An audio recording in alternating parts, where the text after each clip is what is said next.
শহরের কোলাহল ছেড়ে যদি এমন এক জায়গায় হারিয়ে যাওয়া যেত যেখানে মিশে আছে বইয়ের ঘ্রাণ আর মাটির টান, বরিশালের বুকেই ঠিক তেমনই এক জায়গার দেখা মিলল আজ।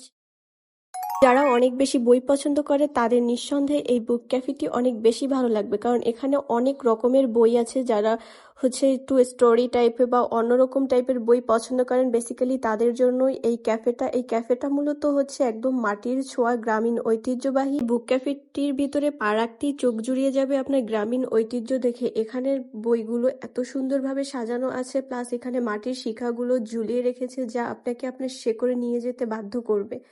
এখানে প্রতিটা কোণ যেন এক-একটি গল্পের ঝুড়ি সাজিয়ে বসে আছে। শহর যখন যান্ত্রিকতায় মেতে থাকে তখন এই জানালার পাশে বসে স্মৃতির আলপনায় ডুবে থাকা যায়। যারা বই ভালোবাসেন আর একটু শান্তি খোঁজেন তাদের জন্য বরিশালের এই কোণাটি হতে পারে নিখুঁত গন্তব্য।